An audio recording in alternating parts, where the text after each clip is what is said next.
আপনারা জানেন আজকে জাতীয় ঐক্যমত্য কমিশনের সভাপতি তার আমন্ত্রণে প্রায় ৩০টি রাজনৈতিক দল ও জোট আজকের এই সভায় অংশগ্রহণ করেছে।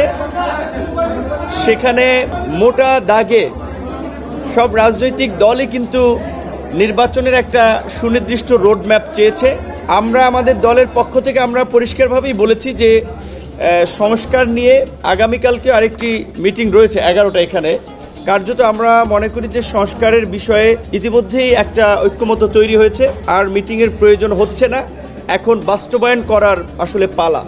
বাস্তবায়নের ক্ষেত্রে আমরা যেটা মনে করি যে কিছু কিছু সংস্কার অধ্যাদেশের মাধ্যমে বাস্তবায়ন করা যাবে, কিছু কিছু সংস্কার বাস্তবায়নের ক্ষেত্রে সংবিধানের পরিবর্তন প্রয়োজন হবে, সেটার জন্য নিশ্চয়ই একটা পার্লামেন্ট লাগবে।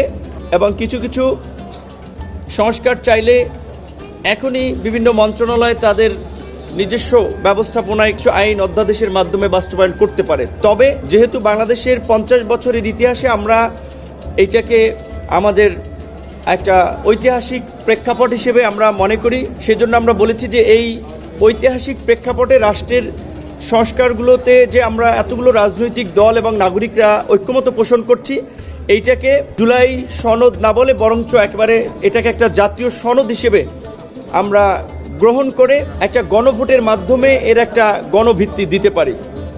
দ্বিতীয়ত, আপনারা জানেন যে গত কয়েকদিন আগেও থাইল্যান্ডে বেশ কয়েকজন আহত শিক্ষার্থীকে চিকিৎসার জন্য পাঠানো হয়েছে।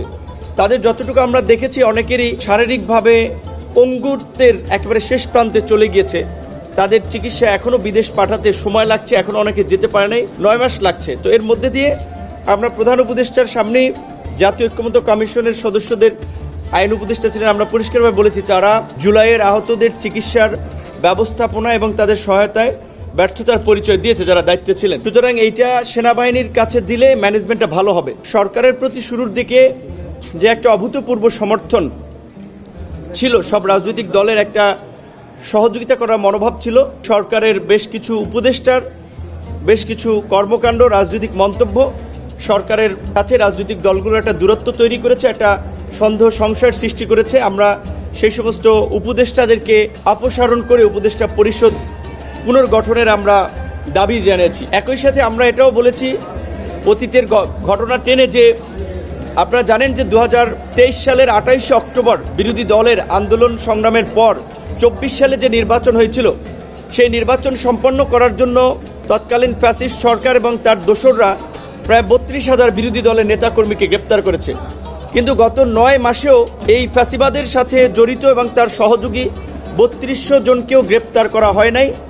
বরঞ্চ আমরা দেখেছি যে শেখ হাসিনার গত 16 বছরের গুম, খুন, লুটপাট এবং দুর্নীতির অন্যতম সহযোগী জাতীয় পার্টির যে আস্ফালন, আমরা এই বিষয়ে ব্যবস্থা নেওয়ার জন্য আমরা প্রধান উপদেষ্টার কাছে আমরা বলেছি। একই সাথে যেহেতু নির্বাচন নিয়ে রাজনৈতিক দলগুলো বলছে দ্রুত সময়, প্রধান উপদেষ্টা বলছে ডিসেম্বর থেকে জানুয়ারি, আমরা বলেছি যে ডিসেম্বরে হলে ভালো, ডিসেম্বরের আগে কেন নয়, ডিসেম্বরের আগেও ইলেকশন হতে পারে।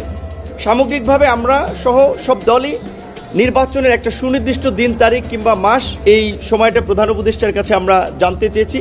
তিনি নির্বাচনের বিষয়ে ওইভাবে আসলে এই বক্তব্য তো মোটা দাগে সব রাজনৈতিক দলই বলেছে। এবং জাপানে যে নিকি এশিয়া ফোরামে যে একটা বক্তব্য এসেছিল, শুধুমাত্র একটি দল নির্বাচনের ডিসেম্বরে চেয়েছে, এই বক্তব্যটি যে সঠিক নয় সেটা ওখানে বলেছে অনেক দলই। তো নির্বাচন পত্রপত্রিকা 54টি দল এবং আজকেরও আই থিঙ্ক তিনটি দল ব্যতীত বাকি দলই কিন্তু নির্বাচনের জন্য দ্রুত একটা রোডম্যাপ চেয়েছে এবং নির্বাচনটা যে ডিসেম্বরের মধ্যে হওয়া প্রয়োজন সেই বিষয়ে বক্তব্য রেখেছেন। প্রধান উপদেষ্টা হয়তো এই সমস্ত স্পেসিফিক বিষয়ে এত ডিটেলে যান নাই। তিনি এই যে একটা ঐক্য তৈরি হয়েছিল সরকার গঠনের শুরুতে, ঐক্যমতের ভিত্তিতেই সংস্কার করতে চান এবং নির্বাচনও দিতে চান, সেটি আমাদেরকে জানিয়েছেন। যখনকার খবর তখনই দেখতে চোখ রাখুন সুন 24 টিভিতে। চ্যানেলটি সাবস্ক্রাইব করুন।